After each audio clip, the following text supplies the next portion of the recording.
já estamos gravando a 12ª aula de Projeto Análise de Algoritmos. Eu vou deixar o chat aberto aqui no outro computador e vou compartilhar com vocês os slides da aula de hoje. Então, deixa eu primeiro achá-los aqui, só um minuto.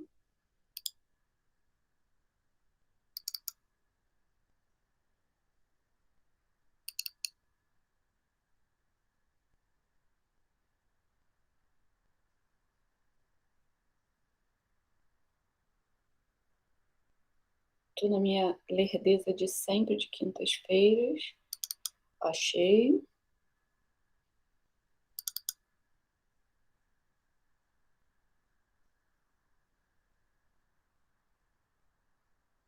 Na verdade, aqui está como aula 11, mas já é aula 12, né? Porque a nossa aula de árvore binária ficou dividida em 2 pedaços.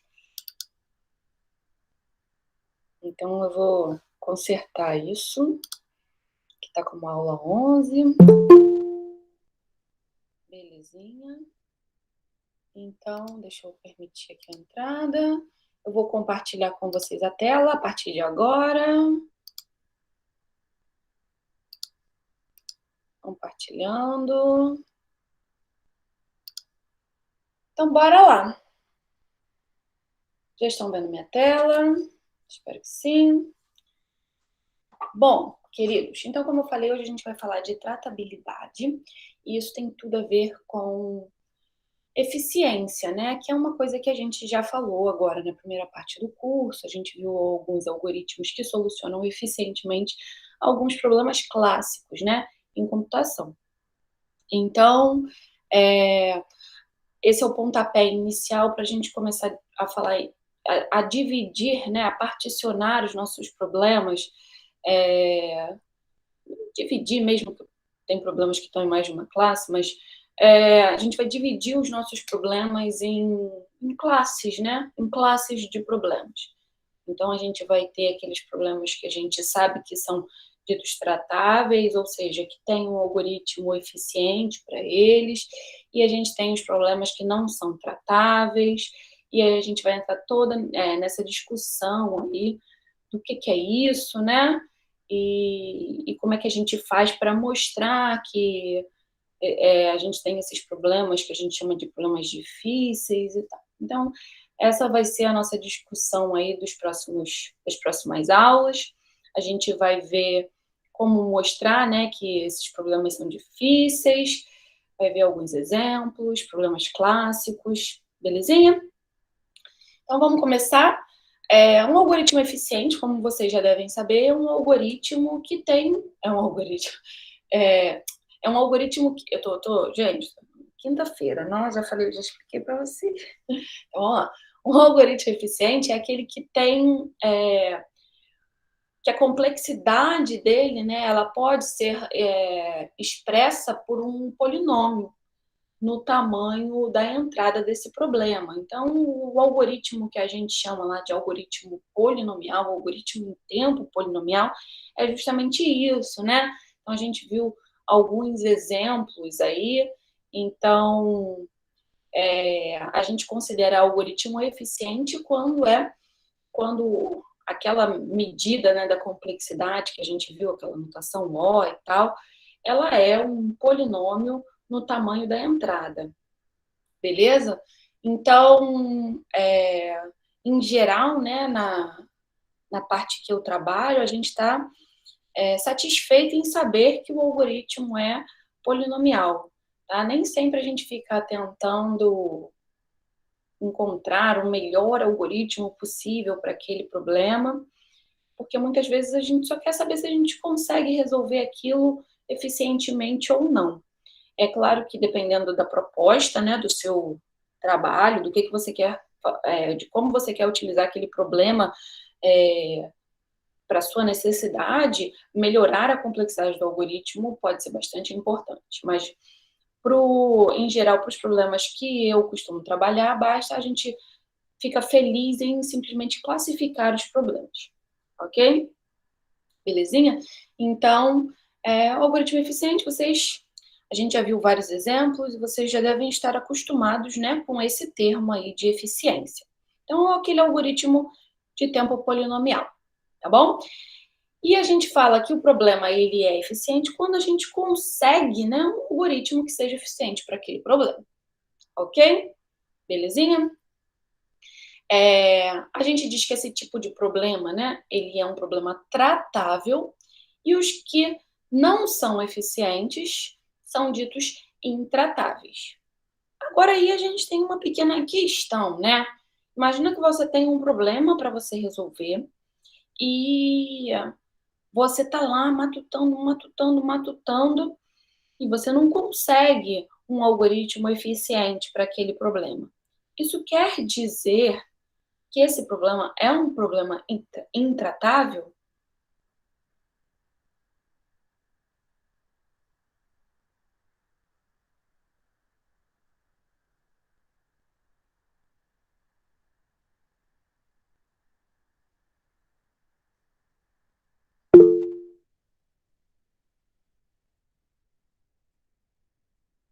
Alguém mais concorda? Está na base da pensamento? Acho que é a discordância aí. Porque veja bem, né? Você está lá matutando, matutando e não conseguiu achar um algoritmo em tempo polinomial para aquele seu problema. Será que o problema está em você ou será que o problema está no problema? Então é essa dúvida que fica, né? Não é porque eu não consegui determinar, né? Fornecer um algoritmo em tempo polinomial para um determinado problema que não exista um algoritmo em tempo polinomial para aquele problema, né? Pode ser que eu não tenha tido aquele insight, pode ser que eu não seja bom o suficiente para resolver aquele problema, pode ser que eu não tenha tido tempo o suficiente para pensar sobre aquele problema, beleza? Ok? Então, não quer dizer, né, porque eu não consegui um algoritmo para aquele problema, que não exista um algoritmo para o problema, um algoritmo em tempo polinomial, tá bom? A gente vai usar essa anotação aqui para quando a gente for se referir aos problemas.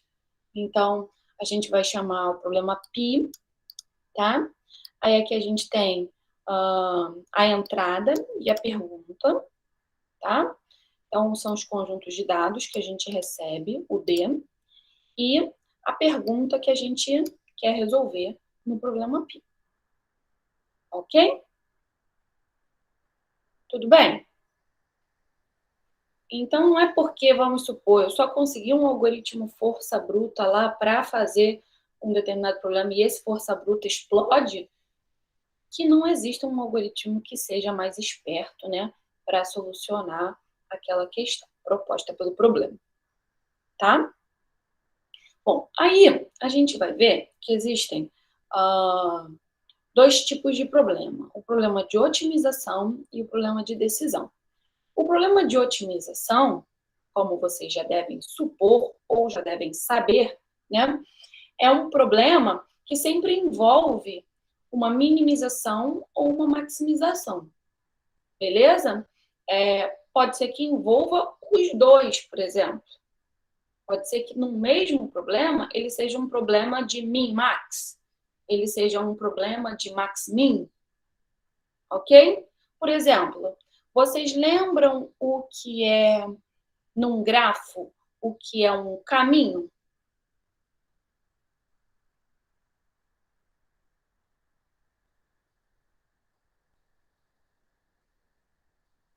Você tem um grafo? Não, não é exatamente um passeio fechado, não.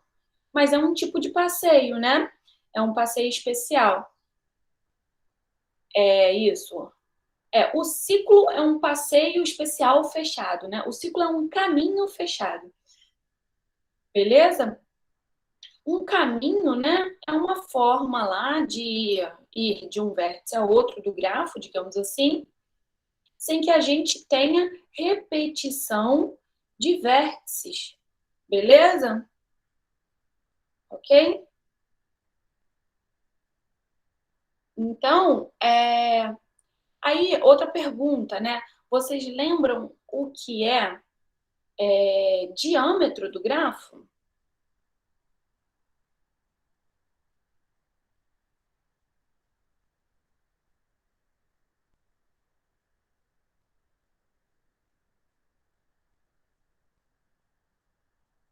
E distância, vocês lembram? Distância entre dois vértices. A gente pode ter vários caminhos, né? Entre dois vértices. O que é a distância entre dois vértices?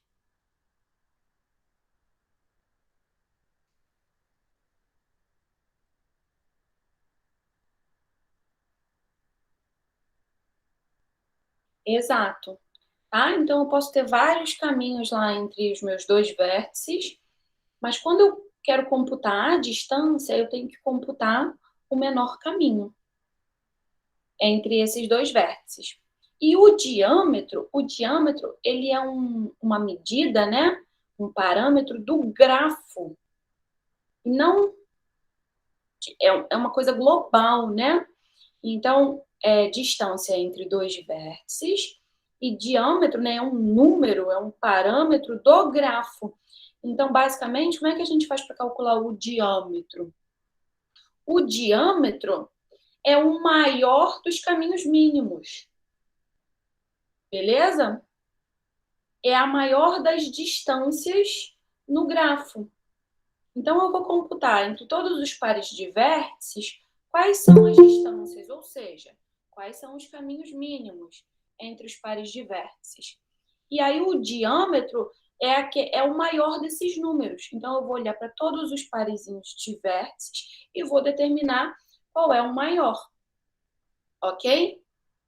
Então, observem que no problema de calcular o diâmetro do grafo, a gente tem duas análises aí, digamos, de otimalidade opostas. Primeiro, a gente quer minimizar, certo? Os caminhos. E depois a gente maximiza esses caminhos minimizados. Ok? É um problema de max-min. E é um problema que a gente consegue resolver em tempo polinomial. Tranquilo?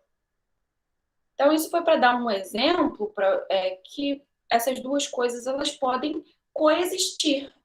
Essas duas noções, de minimização e maximização, elas podem estar no mesmo problema. Ok? Belezinha? Um problema, inclusive, que vocês já viram no passado lá em grafos. Beleza? Então, o problema de otimização é um problema onde a questão consiste em maximizar ou minimizar a solução. Ok? Belezinha? Então, ó, vamos ver exemplo aqui.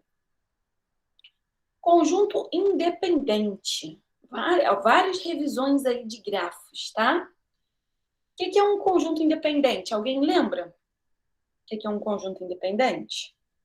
Num grafo.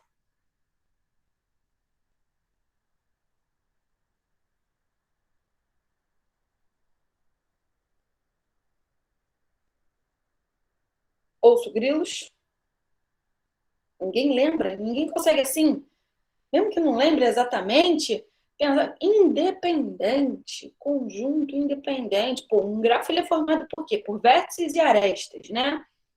Um conjunto independente. Tem que pegar um desses elementos aí e pensar independente, pelo menos para mim, e isso, os vértices sem arestas. Perfeito. Aí vamos lá. Então, o conjunto independente é um conjunto de vértices, né? Onde ninguém vê ninguém.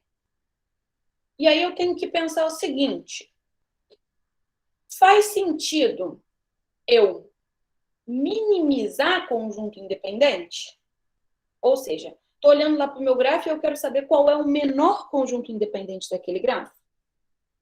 Isso faz algum sentido? Não, né, Aline? Por quê? Todo mundo concorda que se eu pegar um único vértice, eu tenho um conjunto independente?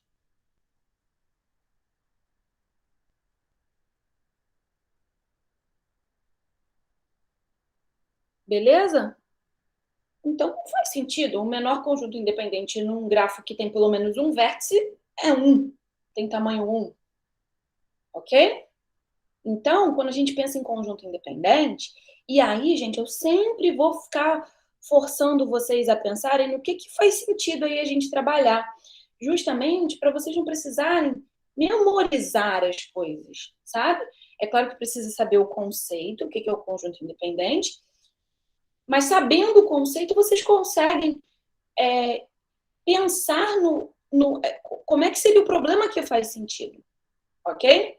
Então, poxa, conjunto independente é um conjunto de vértices onde ninguém vê ninguém. Faz sentido eu procurar um menor conjunto independente? Não faz sentido. Então, não faz sentido eu minimizar conjunto independente. Faz sentido eu procurar um maior conjunto independente. Porque, pô, eu pego um vértice qualquer. Será que eu ainda tenho no grafo algum outro vértice que vai poder entrar nesse conjunto independente? Aí, beleza, achei outro vértice lá que não era vizinho desse primeiro que eu peguei e coloquei lá. Bom, eles são um conjunto independente. Por quê? Porque quando eu olho para o subgrafo induzido por eles, não tem aresta ali, ok? Será que eu posso incluir mais algum vértice? Eu vou olhar no meu grafo e vou ver a vizinhança desses dois caras e vou procurar alguém que não seja vizinho desses dois caras.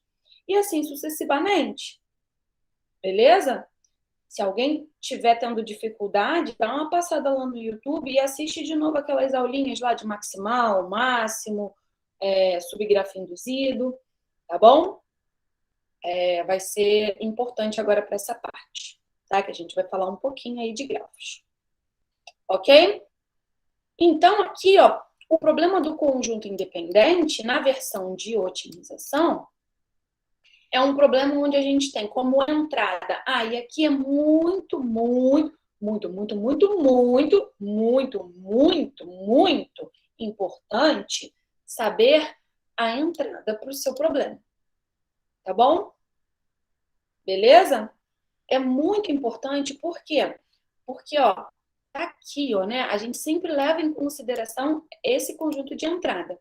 Então, quando a gente for fazer as reduções polinomiais e tudo, a gente precisa saber como é a entrada do problema, o que a gente recebe de entrada nos problemas, tá bom? Então, ó, conjunto independente na versão de otimização, a gente recebe como dado, né, como entrada, um grafo, e a gente busca saber qual é o maior conjunto, né, independente que a gente tem naquele grafo. Tudo bem? Ok? Belezinha, belezinha, belezinha? Bom, aí outro exemplo que está relacionado também ao que a gente já viu lá em grafos. Cobertura por vértices. Vocês lembram o que é uma cobertura por vértices?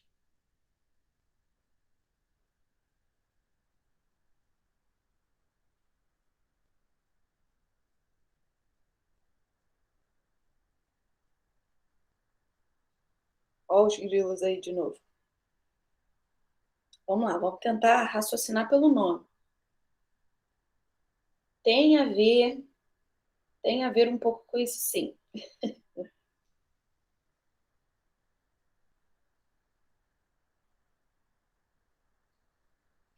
Vamos lá, o que a gente quer, né?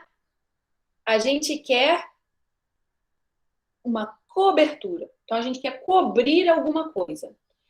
E aí tá bem claro, né? Eu quero cobrir alguma coisa utilizando o quê? Vértices. Certo? Vamos lá. Um grafo, ele consiste num conjunto de vértices e num conjunto de arestas. Ora bolas. Se eu quero cobrir alguma coisa utilizando os vértices, que alguma coisa é essa que eu quero cobrir? Arestas. Beleza? Então, eu estou querendo cobrir as arestas do grafo utilizando os vértices. Cobrir. O que significa cobrir?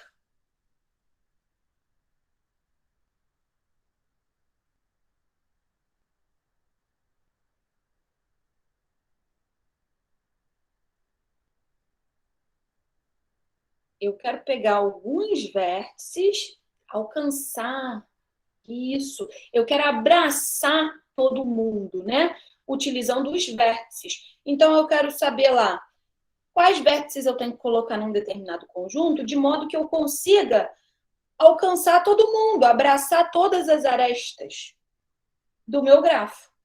cobrir todas as arestas do meu grafo, ok? Aí é aquela minha perguntinha de sempre. Faz sentido maximizar isso ou minimizar isso? Minimizar, ou seja, maximizar a quantidade de vértices desse meu conjunto, que quer cobrir todas as arestas, ou minimizar a quantidade de vértices que estão no meu conjunto para cobrir todas as arestas. Maximizar faz algum sentido? Eu quero cobrir todas as arestas. Todo mundo concorda. Exato. Todo mundo concorda que se eu pegar todos os vértices do meu grafo, eu pego todas as arestas? Não tem erro, né? Não tem graça. Se eu fosse maximizar, ó, pega todos os vértices que certamente você vai cobrir todas as arestas. Ok?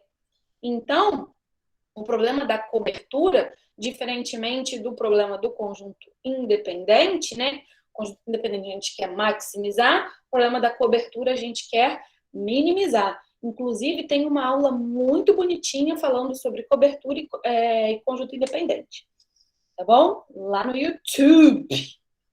Então, o nosso objetivo aqui, então, dado um grafo G, a gente quer determinar a cobertura mínima das arestas por vértices. Ok? Então, essa daqui é a versão de otimização. Então, na versão de otimização, a gente sempre tem na nossa pergunta, né, na nossa questão, que maximizar alguma coisa ou minimizar alguma coisa. Tá bom? Ou os dois. Aí a gente entra no que a gente chama de problema de decisão.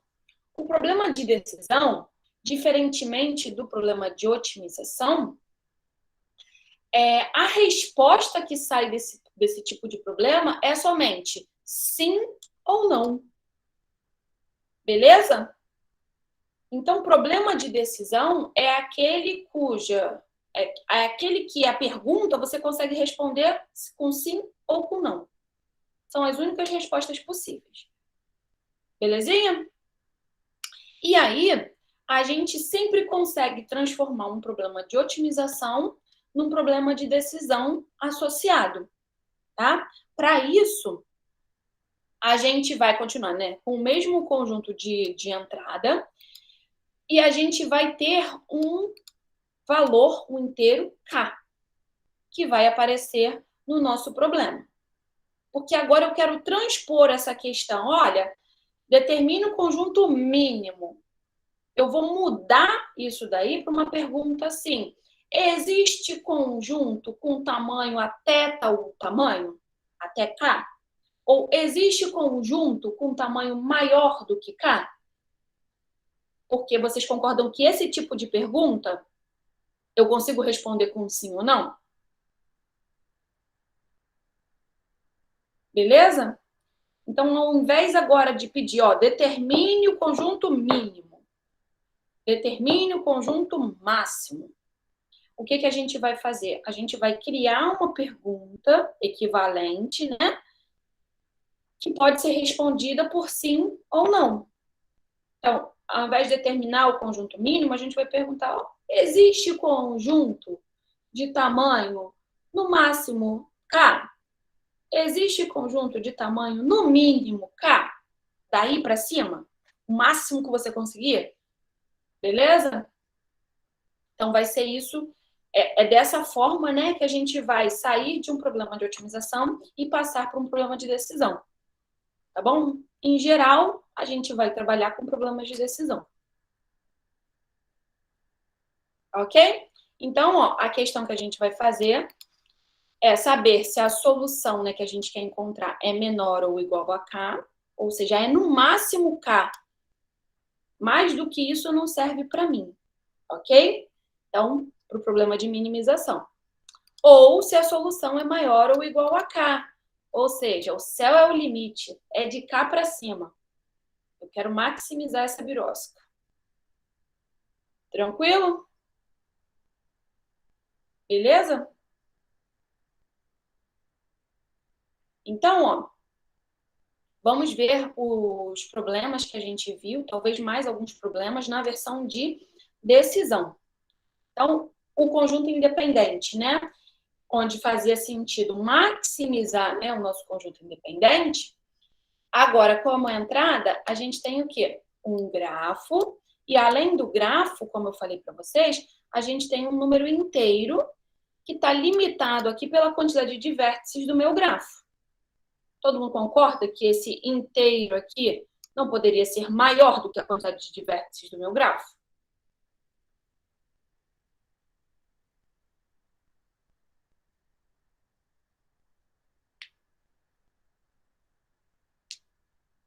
Sim? Não?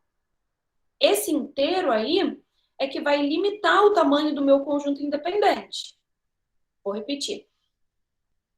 Esse inteiro K, né, que a gente está inserindo aí para transformar o problema de otimização no problema de decisão, é aquele, ó, opa, eu quero um conjunto qualquer, né, um conjunto de acordo com o problema que você está trabalhando, que tenha tamanho no máximo K. Mais do que isso aí, eu não quero.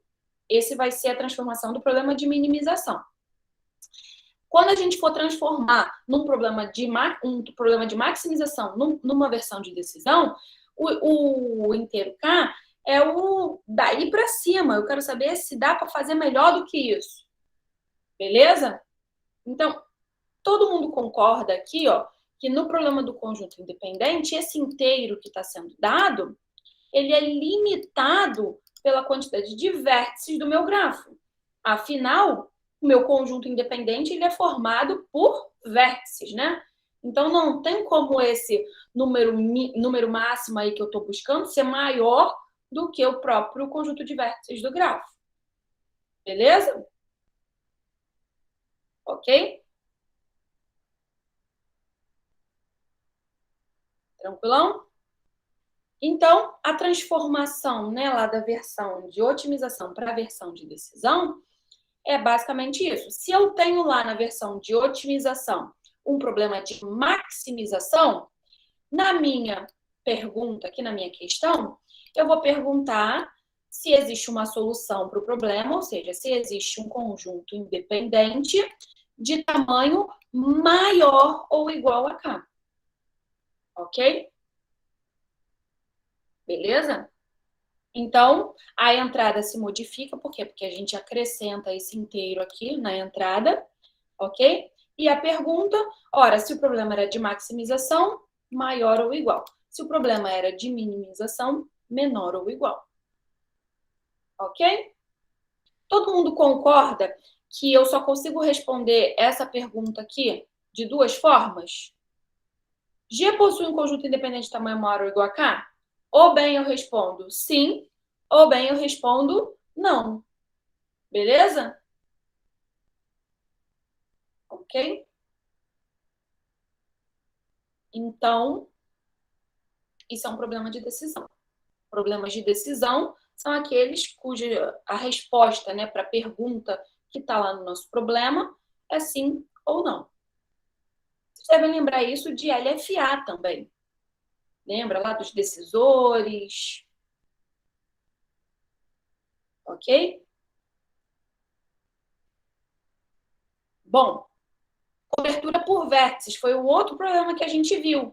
Só que, ao contrário do problema do conjunto independente, que é de maximização, cobertura por vértices é um problema de minimização, ok? Então, ó, novamente, a nossa entrada, a gente tem um grafo G e um inteiro, também menor ou igual a N. Por quê? Porque o problema que eu estou querendo solucionar vai me dar como resposta, né, como saída, um conjunto de vértices, certo? Um conjunto de vértices que é uma cobertura. Então, não tem como esse conjunto ter cardinalidade maior do que a cardinalidade do conjunto de vértices do grafo. Tá bom? Então, a pergunta que antes eram, na versão de otimização, determinar o conjunto, a cobertura por vértices, né, mínima, agora é responder, né? Se G possui uma cobertura de arestas por vértices de tamanho menor ou igual a K. Por que menor ou igual a K? Porque a gente antes tinha um problema de minimização. Ok?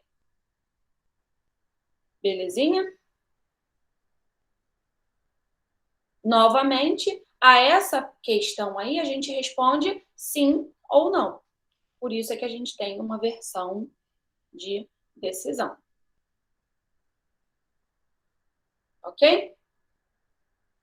Bom, então agora a gente entra no que a gente chama de classe de problemas, tá? Então a gente vai ver a classe de problemas P, a classe de problemas NP, que vocês já ouviram certamente falar. Muitas vezes eu já falei para vocês de P e de NP, do problema do milênio, tererê. Então, a gente vai entender o que são essas classes e ainda de quebra, a gente vai falar da classe CoNP, ok? Belezinha? Então, o que é a classe dos problemas P? Vamos pensar nas classes como se fossem sacos, tá bom? Eu tenho um saco lá para os problemas P, tenho um saco para os problemas NP, tenho um saco para os problemas CoNP, ok? Beleza? Então, é como se o problema satisfaz determinada coisa, eu posso tacar ele nesse saco. O problema satisfaz determinada coisa, então eu posso tacar ele nesse saco. Ok? Então, o que é a classe? O que é o saco dos problemas P? Basicamente, são aqueles problemas que a gente conhece um algoritmo em tempo polinomial para eles. São os problemas tratáveis, como a gente falou lá no início da aula. Ok? Então, como eu falei, ó, problemas de decisão, ou seja, problemas que a gente responde sim ou não, tá? São os problemas tratáveis, os problemas que têm um algoritmo eficiente, um algoritmo em tempo polinomial no tamanho da entrada. Ok? Bom, caminho mínimo. Vocês viram lá em grafos? E aqui também, talvez? Não sei. Já nem sei mais o que a gente viu no curso. Eu vou falando uma coisa, eu vou falando outra. Eu já não lembro mais se eu falei em grafos, se eu falei aqui, mas em grafos eu tenho certeza que a gente viu. O problema do caminho mínimo. A gente viu o algoritmo para solucionar o problema do caminho mínimo. Quem consegue citar aí um algoritmo que a gente viu para resolver o problema do caminho mínimo?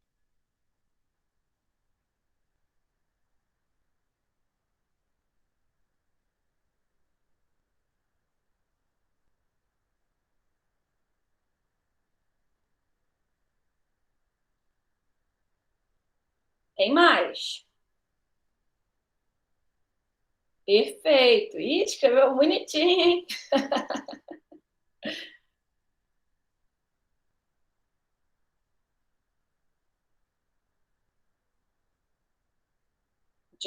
Grafos eulerianos, Thiago? Aí não, né? Porque o objetivo é outro. Beleza? Mas então, nós vimos, né, algoritmos para solucionar o problema do caminho mínimo. O que é o problema do caminho mínimo? Vamos vê-lo aqui na versão de decisão, tá? A gente tem um grafo G, um inteiro K, porque na versão de decisão sempre vai aparecer esse cara ali, tá bom? E aqui, ó, como entrada, a gente tem dois vértices, porque eu quero saber o caminho mínimo entre esses vértices aí, ok? Então, a pergunta é se G possui um caminho entre V1 e V2 com tamanho menor ou igual a K. Por que menor ou igual a K? Caminho mínimo. Estamos minimizando, ok? Minimizou, vai aparecer menor ou igual. Tranquilão? Então, a gente quer responder essa pergunta a gente responde com sim ou não. Observa que a solução de um problema de decisão é sempre sim ou não. É dizer, ser capaz de responder sim ou não. Ok? Tranquilinho? Então, a gente sabe que esse problema está lá no saco dos problemas P. Por quê? Porque a gente conhece já um algoritmo eficiente para resolver esse problema. Bom, aí, pegando o gancho aqui do problema do caminho mínimo, na versão de decisão, o que eu respondo a essa questão? Sim ou não? Mas E o próprio caminho? O que seria desse problema aí? Né? Porque, veja bem, a gente tá... existe? Existe. Não existe? Não existe. O próprio caminho, ele me faz meio que a prova real, né? Eu digo, bom, existe caminho mínimo, existe caminho, né, com tamanho menor ou igual a K entre V1 e V2. Como é que você comprova isso? Como é que você faz para comprovar que de fato existe? E de fato a sua resposta sim é uma resposta correta?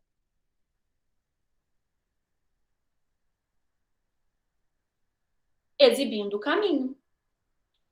Esse caminho aí é o que a gente chama de certificado. Beleza? É como se fosse a prova real. É como se fosse a prova de vida. Sabe? Então, eu exibo o caminho e eu verifico, né? Se aquele caminho é de fato um caminho entre V1 e V2 e se o tamanho dele é menor ou igual a K. Beleza? Essa exibição do caminho e essa verificação é o que a gente chama de certificado e algoritmo certificador. Beleza? Definir certificado é uma coisa muito difícil, tá? Mas é basicamente isso, é a prova de que o negócio ali está certo, que a sua resposta está certa. Como é que a gente faz para verificar se o sim ou se o não está de acordo? Se eu dissesse que não, né? Não existe caminho entre V1 e V2 com, uh, com esse tamanho aí. Eu teria que... Aqui é um existe, né? A negação de um existe é o quê? É um para todo, né? Olha a importância de discreta na vida de vocês aí. Então, se eu pegar todos os caminhos ali, né, entre V1 e V2 e mostrar que eles não têm tamanho menor ou igual a K, que todos ultrapassam K, eu digo não. Beleza? Ok?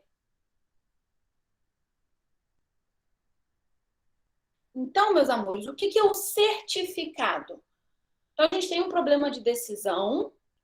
O certificado é alguma coisa que você fornece de acordo com a solução do seu problema, né? O que você visa solucionar. E essa coisa você consegue validar através de um algoritmo validador, tá? Um algoritmo de validação. E essa coisa é a prova real para a solução do problema, para o sim ou para o não. Ok? Então, a gente pode ter um certificado tanto para o sim quanto para o não. Observe aqui que nesse problema que a gente acabou de falar, né, do problema do caminho mínimo, eu comentei as duas coisas com vocês, né? Certificado para o sim, basta que você exiba um caminho que tenha tamanho menor ou igual a K, entre V1 e V2. É fácil a gente verificar que o caminho exibido tem tamanho menor ou igual a K? É só contar as arestas, né? Desse caminho, ok? Então, a gente consegue validar esse certificado. E esse certificado aí é para a resposta sim. Existe caminho. Toma ele aqui, ó, para provar. Isso é o certificado para esse problema. Ok? Tranquilão? E para eu certificar o não aí nesse problema, ou seja, um não. G possui caminho de V1 a V2 com tamanho menor ou igual a K? E você me responde não. Isso significa o quê? Que todo caminho entre V1 e V2 tem tamanho superior a K. Ok? Tranquilão? Bom, então o certificado ele pode ser tanto para o sim quanto para o não. Ok? E isso, com isso, né, com essa diferença de certificado para o sim, certificado para o não, é que vai haver a distinção em classes aí de problemas. Então, quando a gente falar de problemas em NP, em problemas co-NP, aí a gente vai ver aí onde é que esses problemas que têm certificado para o sim se encaixam, onde é que os problemas que têm certificado para o não se encaixam. Será que eles só se encaixam em um? Será que eu só posso jogar um problema em um único saco? Ou será que eu posso jogar um mesmo problema em vários saquinhos? É isso que a gente vai falar, tá bom? Então, ó, como eu falei, ó, para validar um certificado, né? A gente tem um algoritmo de validação, tá? Como todo algoritmo, ele pode ser eficiente ou não eficiente. Óbvio que a gente sempre quer, né, um algoritmo eficiente, tá? Então, vamos lá, vamos para exemplo aqui. Aqui deveria ter um pause, gente, que horror. Vamos lá. Conjunto independente. O que seria um certificado para o conjunto independente? Lembra lá do problema de decisão do conjunto independente que a gente falou? Conjunto independente, versão de decisão. A gente quer saber se o grafo ele possui um conjunto independente de tamanho maior ou igual a K. Aí você me responde, sim, ele possui um conjunto independente de tamanho maior ou igual a K. Qual é o certificado que você pode me apresentar?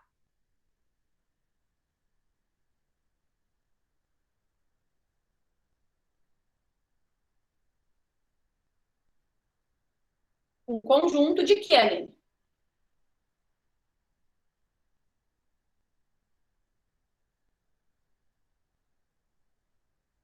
De vértices, perfeito. E aí, para a gente validar se esse certificado é bom, o que a gente vai ter que verificar? Se é de fato um conjunto independente, ou seja, se a gente não tem arestas no subgrafo induzido por esses vértices, certo? E se o tamanho dele é maior ou igual a K. Então, o certificado é o conjunto de vértices e o algoritmo de validação é essa verificação. Se a gente não tem arestas entre esses vértices do conjunto e se o tamanho desse conjunto é de K para cima. Tranquilo? Beleza? O próximo exemplo, grafos eulerianos. Tiago já tocou aí. Pode ser qualquer K maior. Pode ser qualquer conjunto que tenha pelo menos K vértices. Sim. Ok? Em geral, vai bater no K certinho. Mas, sim. Não, primeiro eu quero grafos eulerianos. Primeiro eu quero grafos eulerianos. Tiago, vocês lembram lá o que eram os grafos eulerianos? 7 pontos de Konigsberg. O que a gente queria? Qual era a pergunta lá para grafos eulerianos? A gente tinha um grafo, né? E a gente queria saber se era possível o quê? Passar por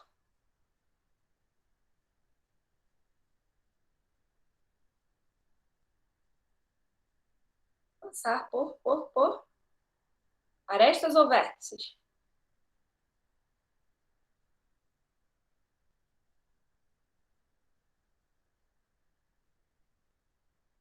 Não, vértices não, né? Só lembrar das pontes.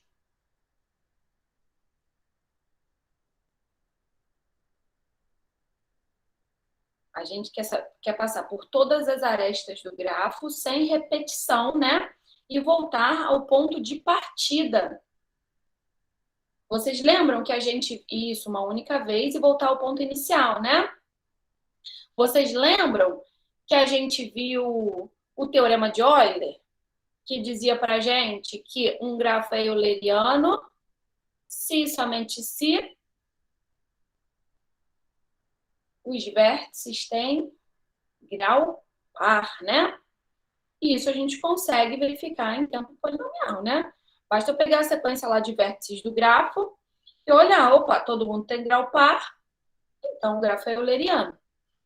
Se alguém tiver grau ímpar, eu já cuspo logo um não de resposta, né? Então, todo mundo concorda que isso aí é um problema de decisão? Ou bem eu vou responder sim, o grafo é euleriano. Ou bem eu vou responder não, o grafo não é euleriano. Ok? Bom, se eu responder sim, o grafo é euleriano, qual é o certificado que eu posso dar para essa resposta sim?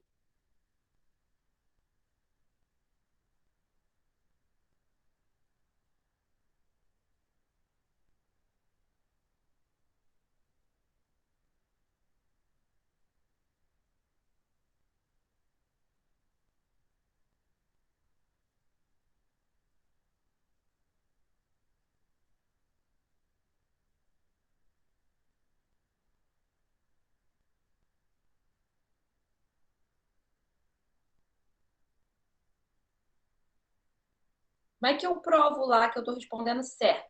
Esse grafo é euleriano? Aí eu respondo sim. Como é que eu posso provar que eu respondi certo?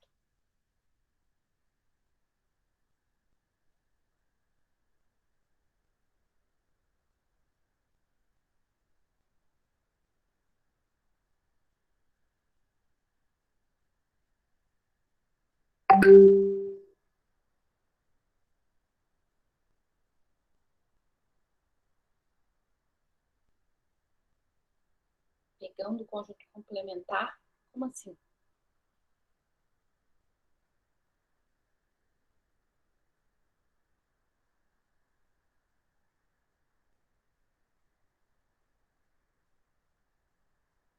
Bom, o que significa o grafo ser euleriano?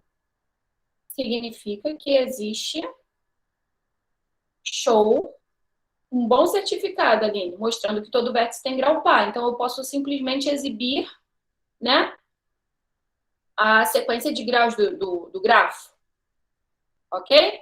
Sequência de graus de vértices do grafo. Mas uma outra forma é mostrar o quê? Mostrar a trilha euleriana, certo? Olha, ele é euleriano porque se eu percorrer esse grafo assim, assim, assim, assim, assim, eu tenho uma trilha euleriana.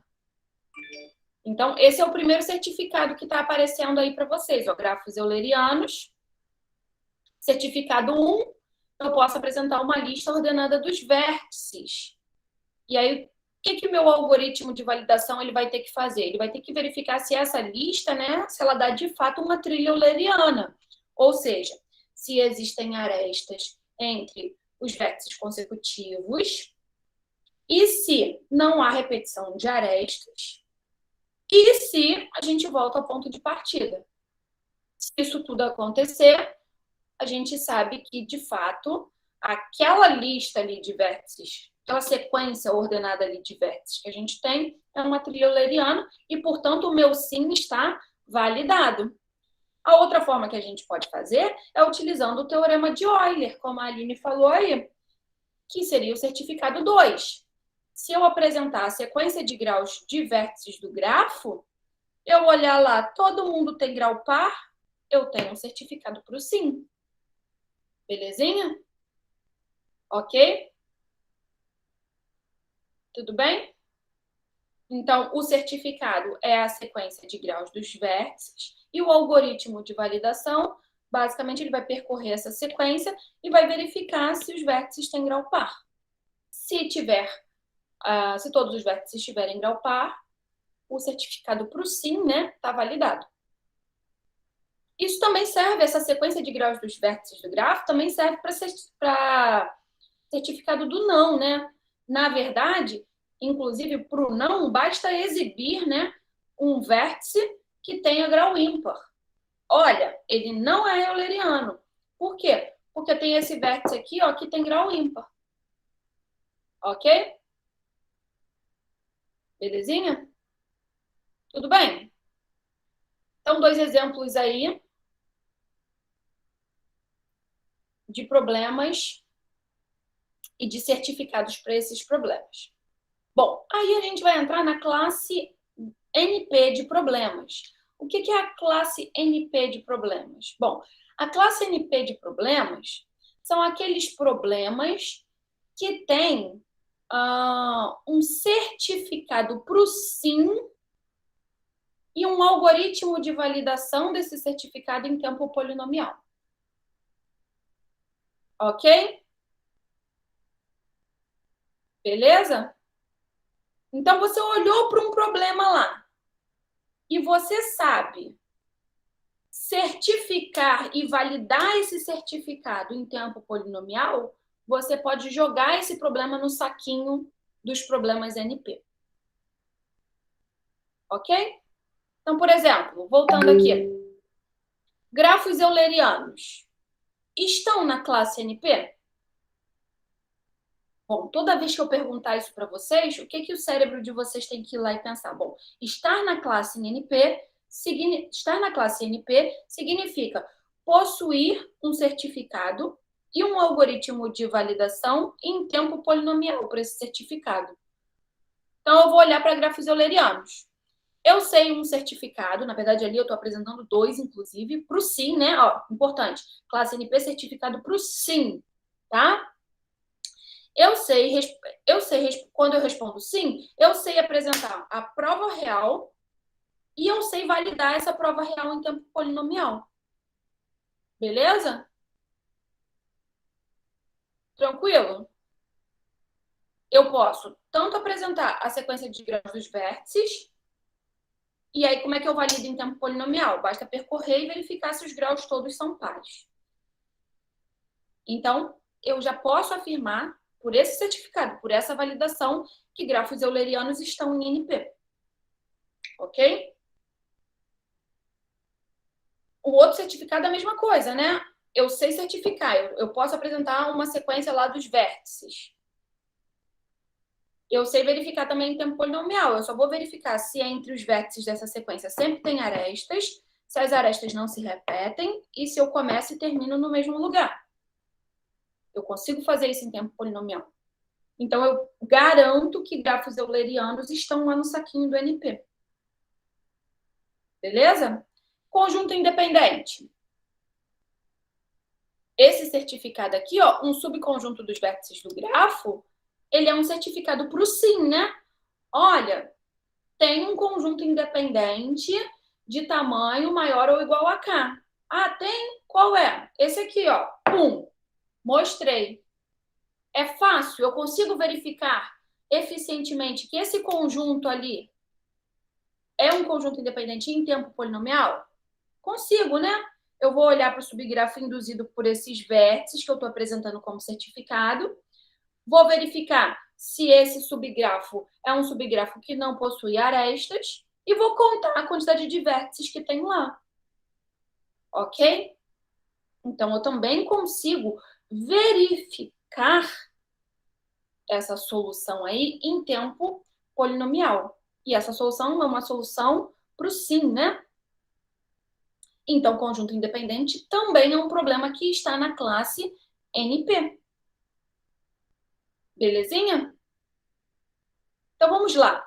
Problemas que estão em P são problemas que a gente consegue resolver em tempo polinomial. Problemas que estão em NP são problemas que a gente consegue verificar a solução em tempo polinomial.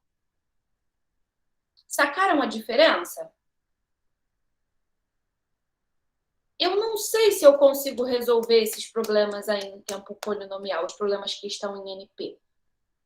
Mas se você me falar, olha, pum, tem uma caixa preta lá e fala assim, ó, pum, isso aqui é um certificado. Eu consigo verificar se esse certificado é para o sim, né? Em tempo polinomial, então esse problema está em NP.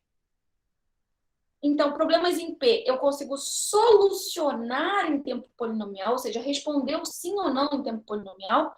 E os problemas que estão em NP são os problemas que eu consigo verificar a solução em tempo polinomial.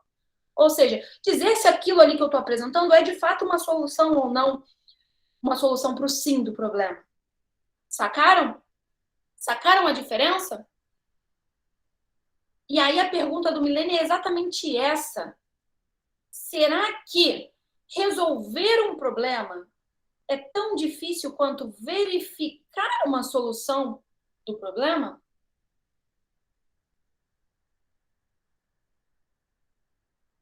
Essa é a pergunta. Resolver eficientemente é tão difícil quanto verificar eficientemente uma solução para o problema? É isso que a gente não sabe responder. Beleza? Bom, então a classe NP são esses problemas aí que tem certificado e algoritmo de validação em tempo polinomial certificado para o sim, tá? Então, conjunto independente, como a gente já falou, o algoritmo de validação a gente também já falou, né? Verifica se o conjunto independente, se o conjunto é independente e se a cardinalidade é maior ou igual a K.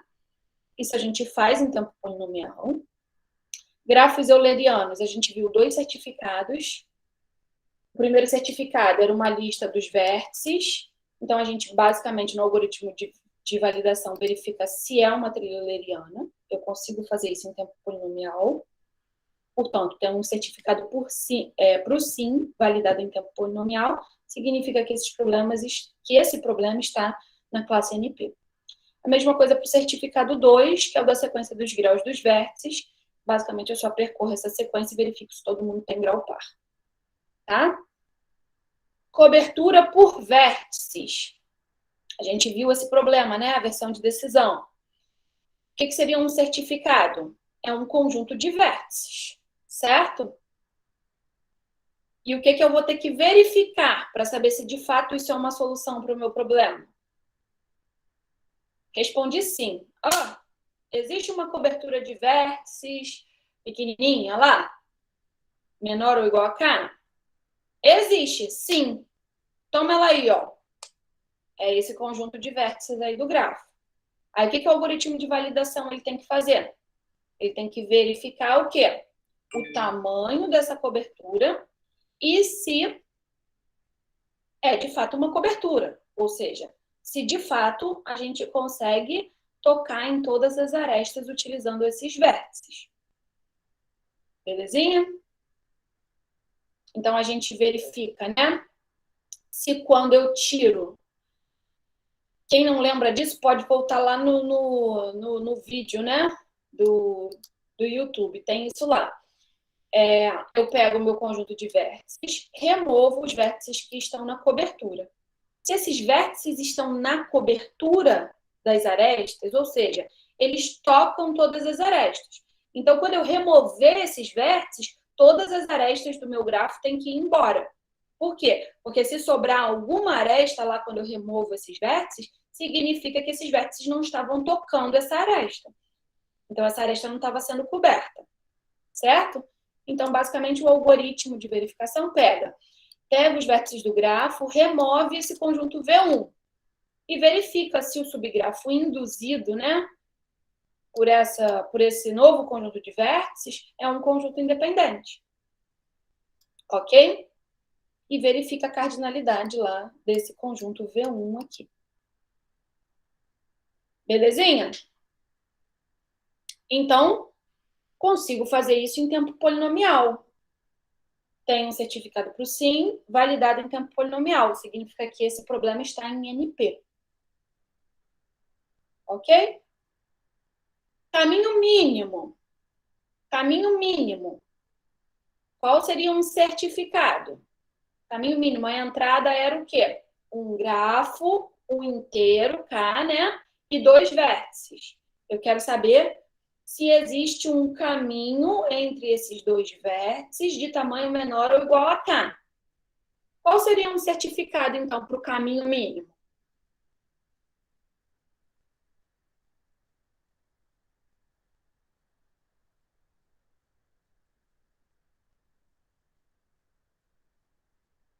Você respondeu sim. Existe caminho de tamanho menor ou igual a K entre V1 e V2? Sim. Como é que você me prova isso?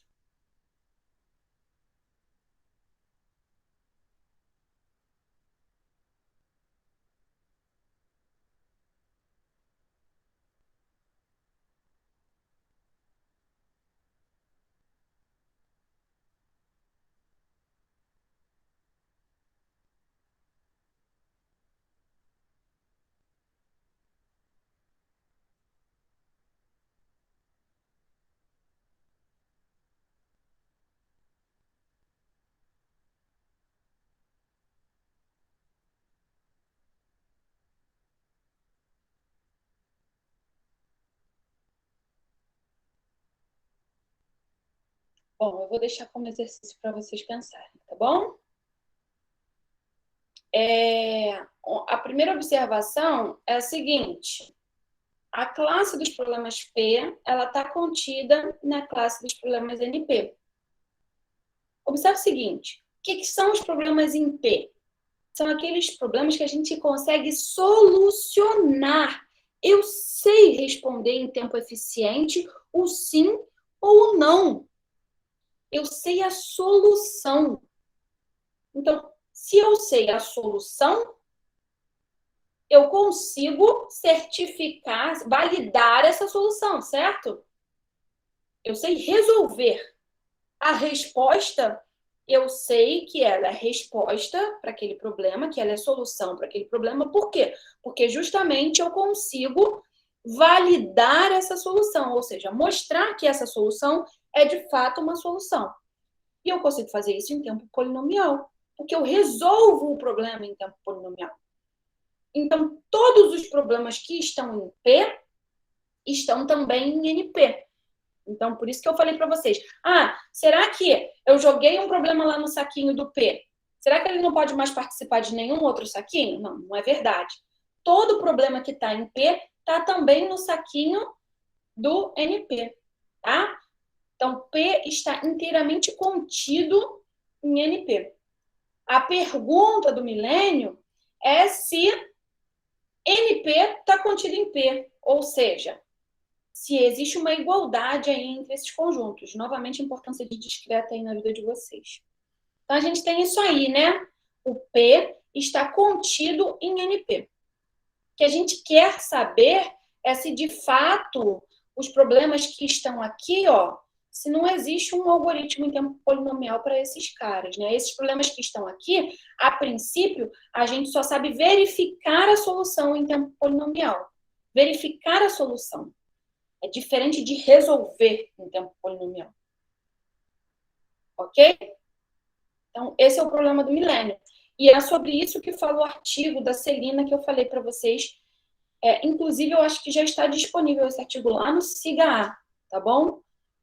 Mas eu vou colocar no Moodle também para vocês. Então, é muito importante que vocês leiam esse artigo, tá? É curto, não é nada, não é nenhuma leitura grande, e é uma leitura fácil, não é uma leitura difícil. Então, certificar é tão difícil quanto resolver, beleza? Validar, garantir que a solução é uma solução é tão difícil quanto solucionar o problema? Bom, mas nem todo problema pertence a NP. Então, a gente viu que todos os problemas que estão em P, que são os problemas tratáveis, eles estão em NP, mas será que existe alguém fora desse mundo? Sim, existe. Então, aqui tem um problema que eu vou apresentar para vocês, que é o problema do grafo bem coberto. O grafo, ele é bem coberto quando todo o conjunto independente maximal dele é máximo. Eu não sei se vocês lembram a diferença de maximal e máximo. Também tem vídeo lá no YouTube sobre maximal e máximo. Mas, basicamente, o maximal é um olhar míope, né? É um olhar ali local. E o máximo é uma coisa do grafo, né? Então, por exemplo, conjunto independente maximal. Eu fui escolhendo os vértices, chegou num determinado momento que eu não consigo mais acrescentar nenhum vértice ali no meu conjunto. E ele tem que continuar satisfazendo a propriedade, ou seja, sendo conjunto independente. Então, chegou num determinado momento que eu saturei. Eu não consigo mais colocar nenhum vértice, porque se eu colocar qualquer vértice dentro do conjunto, vai aparecer uma aresta lá entre algum par de vértices. Então, esse conjunto é um conjunto independente maximal. Maximal não tem nada a ver com a cardinalidade do conjunto, né? Máximo tem. Todo conjunto máximo é maximal, tá? Mas nem todo maximal é máximo. Máximo é aquele conjunto independente de maior cardinalidade no grafo. Pode ser que tenha mais do que um, inclusive. No caso dos grafos bem cobertos, os grafos bem cobertos, todo maximal é máximo. Beleza? Então, essa é a propriedade de ser bem coberto. Toda vez que você olhou um grafo lá, e você olhou, esse conjunto independente maximal, ele também é máximo, ele tem a maior cardinalidade possível.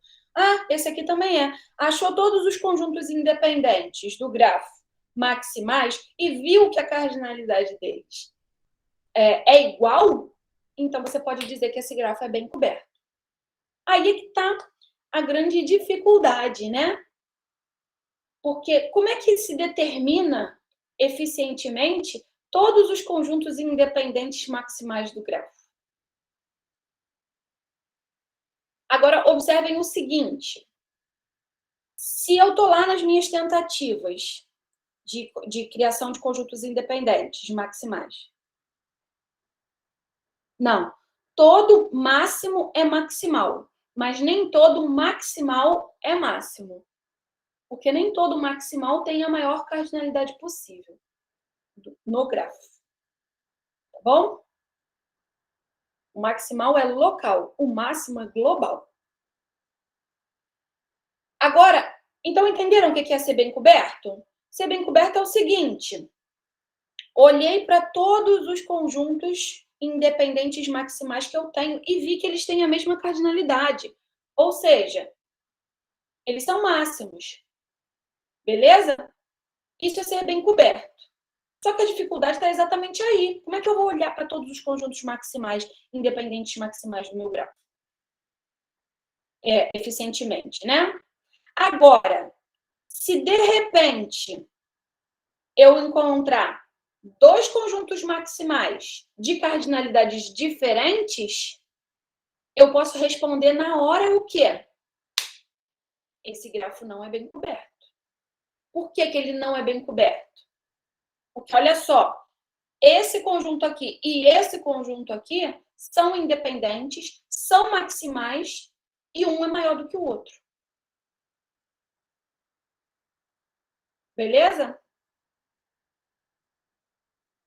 Então, para grafos bem cobertos, um certificado para o sim seria apresentar todos os conjuntos independentes maximais. Só que eu teria que validar, né? Eu teria que saber buscar esses conjuntos aí em tempo polinomial. Ok? Agora, se eu olhar para o não, qual seria um certificado para o não? Peguei um grafo lá e olhei assim, esse conjunto independente aqui e esse conjunto independente aqui, os dois são maximais e têm cardinalidades diferentes. Então, eu já posso afirmar que esse grafo não é bem coberto. Por quê? Porque eu apresentei dois conjuntos independentes maximais de cardinalidades distintas. Belezinha? Então, eu consigo um certificado para o não que eu valido em tempo polinomial. Então, eu apresento para vocês a classe de problemas CoNP. A classe de problemas CoNP são os problemas de decisão que têm certificado para o não em tempo polinomial, validado em tempo polinomial. Ok?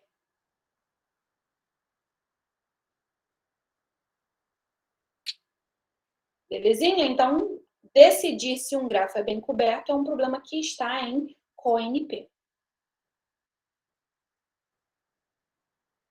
Bom, aí como a gente está falando de CoNP, tem tudo a ver com complemento de problemas. E aí, justamente, acredito eu que esse nome CoNP venha justamente daí, tá? O que é um complemento de um problema? Basicamente, a gente tem um problema π, né, naquela notação que a gente combinou, π, entrada D, e Q é a questão, né? Então, a gente tem um problema π, e o complemento desse problema, que a gente vai usar a barrinha lá em cima, ó, é justamente o mesmo conjunto de entrada, só que com a pergunta complementar. Ok? E aí, o que vai acontecer? Qual é a relação entre a resposta, né, do problema e do seu problema complementar? Bom, toda vez que o problema responde sim, o problema complementar vai responder não. Ok? E toda vez que o problema responder não, o problema complementar vai responder sim. Ok? Então, a gente tem, de fato, essa noção aí complementar. Por exemplo, o problema complementar do conjunto independente.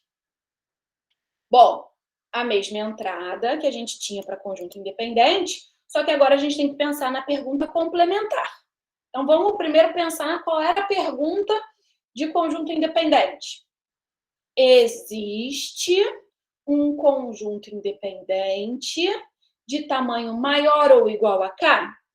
Essa era a pergunta para conjunto independente. Se a gente vai pegar o complemento dessa pergunta, o existe vira para todo. Lembram disso? Importância de discreta na vida de vocês. Negação de existe. Não existe. Então, para todo, não, né? Então, ó, qual é a questão aqui no problema complementar de conjunto independente? Eu pergunto se todo o conjunto independente possui tamanho menor do que K. Ok? Belezinha? Então, voltando, recapitulando. Conjunto independente, o problema lá, normal. Problema do conjunto independente. A nossa pergunta era: existe conjunto independente nesse grafo aí de tamanho maior ou igual a K? Beleza? Qual é o problema complementar? Todo conjunto independente desse grafo aí tem tamanho menor, estritamente menor do que K? Vamos lá. Se o meu problema original do conjunto independente responder sim, ou seja, existe um conjunto independente de tamanho maior ou igual a K. Vocês concordam que a resposta para o problema complementar é não?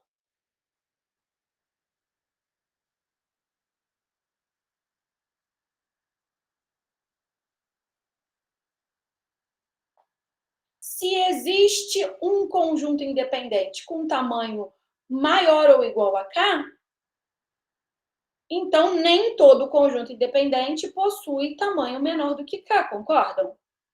Eu consigo apresentar esse cara que tem tamanho maior do que K. Então, fura essa pergunta aí. Essa pergunta está falando assim, ó, todo conjunto independente é menor do que K? Se o meu problema original lá respondeu que eu tinha um conjunto independente de tamanho maior ou igual a K, a resposta para essa pergunta aí, ó, é não. Então, o meu problema original respondeu sim e o meu problema complementar respondeu não. Essa é a relação que acontece entre um problema e o seu problema complementar. Tá bom? Da mesma forma que se eu responder sim para essa pergunta aí, olha, nesse grafo aqui, todo conjunto independente tem tamanho menor do que K. Então, qual vai ser a minha resposta do problema original para conjunto independente? Se todo conjunto independente tem tamanho menor do que K, é porque não existe conjunto independente de tamanho maior ou igual a K. Beleza? Então, a gente tem essa noção aí de complementaridade aí entre o problema e o seu problema complementar.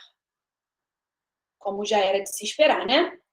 Então, ó, o problema conjunto independente, a gente tem certificado para o sim em tempo polinomial, enquanto que o conjunto independente barrado, né, o complementar, ele está em CONP. Por quê? Porque eu possuo certificado para o não em tempo polinomial. Belezinha?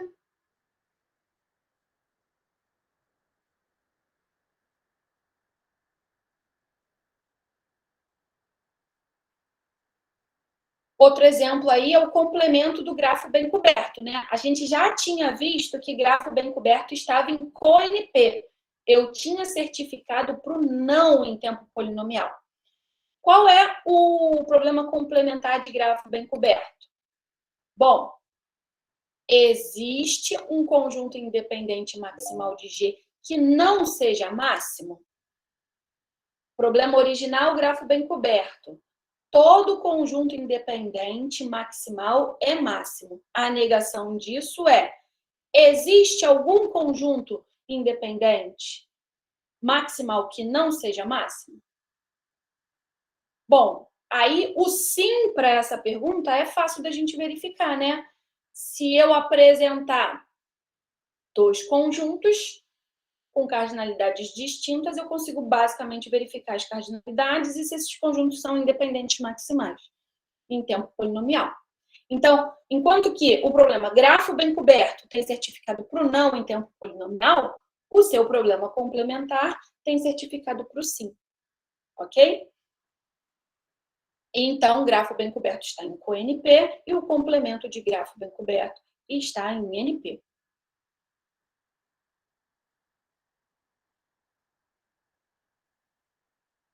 Será que existem problemas que estão em ambas as classes aí? Ou seja, um problema que está em NP e também está em CONP? Bom, a resposta para isso é sim, existem problemas que estão nos dois. Por exemplo, todos os problemas que estão em P. O problema que está em P, a gente sabe resolver em tempo polinomial. Então, a gente sabe tanto verificar a solução do sim, quanto verificar a solução do não. A definição de estar em NP e de estar em CONP. Então, todo problema que está em P, está em NP e está em CONP. Ok? Belezinha?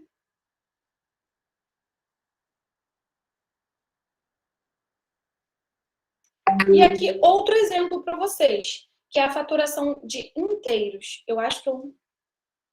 Que horas são? 9h52.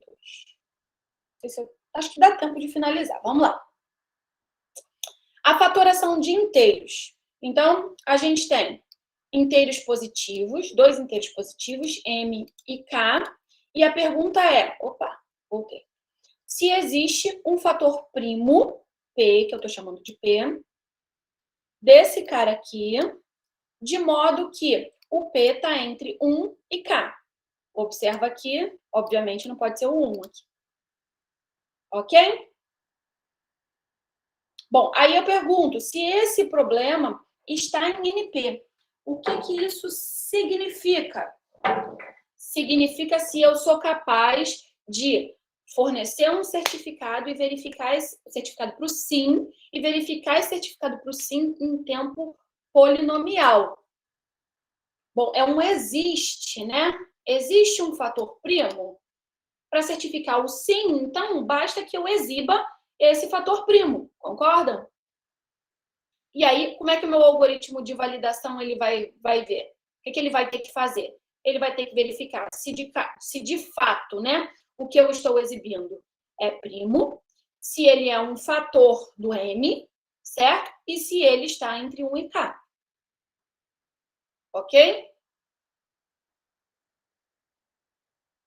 E a gente consegue fazer isso eficientemente.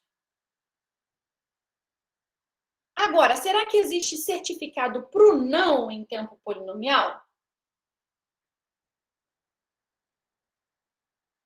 Então, a gente teria que apresentar, né, uma lista de inteiros. E como é que a gente faria a validação disso? A gente ia ter que verificar que esses caras que estão na lista, eles dividem o M, que eles são todos maiores do que K, ou seja, eles estão fora aqui da nossa pergunta, que eles são primos e que eles são todos os fatores de M. Opa! Beleza? Então, esse é um exemplo de um problema que está em NP e está em CONP também. Belezinha? Obviamente, aqui, ó, verificar o certificado do não, né? É bem mais rebuscado do que verificar aqui o certificado do sim, tá? Bom, então a gente tem esse esqueminha aí, esse coraçãozinho. A gente sabe que o P, né? Todo mundo que está em P está em NP e está em co-NP. Mas a gente não garante aí as igualdades, né? Então, a última pergunta para vocês pensarem é se P é igual a co-NP. E aí? Será que P, desculpa, será que NP é igual a co-NP?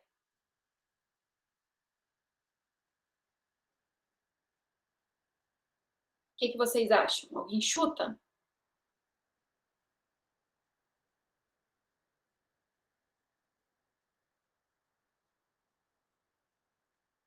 Ou seja, certificar para o sim, conseguir validar, né, um certificado para o sim em tempo polinomial e conseguir, será que todos os problemas, né, que a gente consegue validação em tempo polinomial para o sim, a gente também consegue para o não e vice-versa? Bom, a gente não sabe responder essa pergunta, mas o que a gente sabe é que se P for igual a NP, que é a pergunta do milênio, então NP vai ser igual a co-NP. Belezinha? Por que será? Então, eu encerro a aula de hoje deixando essa pergunta aí como desafio para vocês. Quem conseguir me argumentar o porquê que isso aqui é verdade, então ganha meio ponto na próxima prova, tá bom? Espera aí só um minutinho.